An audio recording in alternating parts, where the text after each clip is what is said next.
Shalom! I'm out in the garden today, putting in some seeds. See me better that way.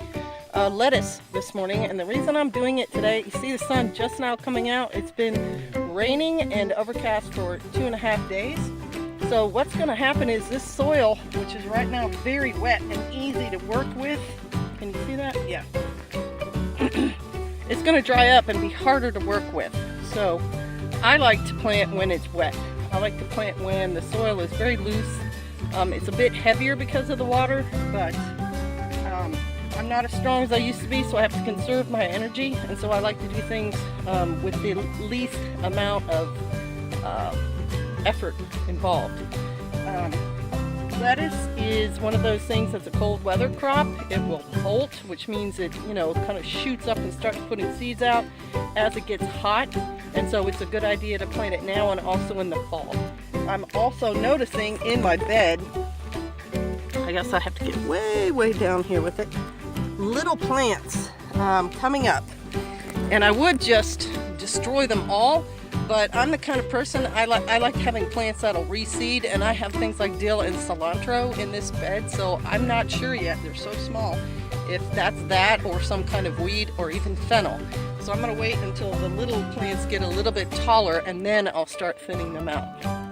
I hope you're working on your spring garden, y'all. It's beautiful out here. Birds singing. I won't say insects, but like the wind is nice. It's gonna get some vitamin D when that sun peeks through the clouds. So it's good mentally too. It's a good stress reliever to just be out. I do recognize this is obviously some kind of grass, so that is gonna have to leave the bed. I may plant it somewhere else. It's another thing about when the soil is really wet.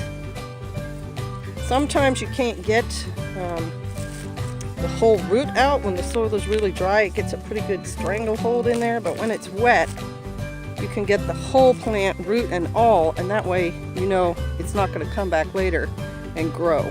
And there's one more weed that I brought down with me from Kansas in my garden that's still growing freely around, and I'm trying to transplant it. This is curly dock in its early stages.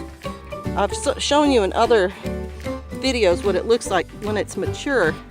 These leaves get way bigger and they're very wavy.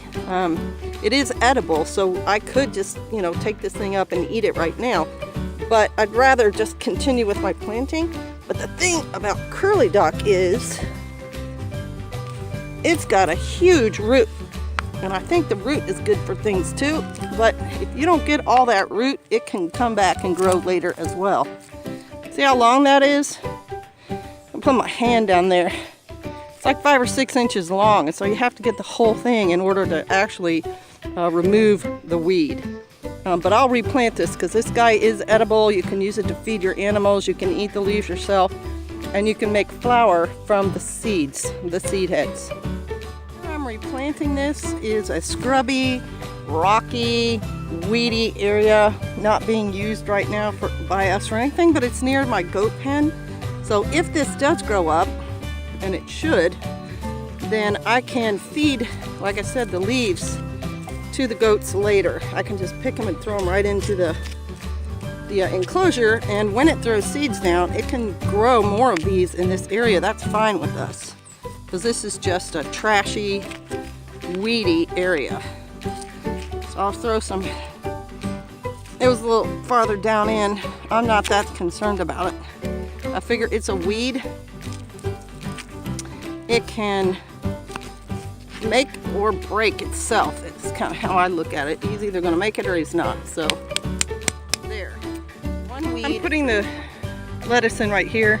If we just step back like 1 or 2 steps, here's a block at the end of the greenhouse, and already here's one of those curly docks. Much more mature, much more advanced, probably because it's in the block, and I didn't plant it there. But these leaves are worthy of me coming out and eating. I'll probably have them later on in the week in some scrambled eggs. And I wanted to show you one of our cut off water jugs that we use to use as mini greenhouses, and I had placed this over a collard plant, which I was hoping would save it from the weather, but it didn't. But can you see what's growing under it? This is already green lettuce. that's growing, and it's, you know, it's come up pretty well from lettuce that we've been growing in this area of the garden, which right now just looks like a war zone. That's Pastor's garlic bed that the chickens got into. But because it was under the water jug, it has, again, it's kind of advanced too, and this lettuce is actually ready to be probably a little bit young, but I will soon be able to pull some leaves off that. So what I'll end up doing is probably just leave it in there, put this water container back over top, and come check it again in maybe a week or two.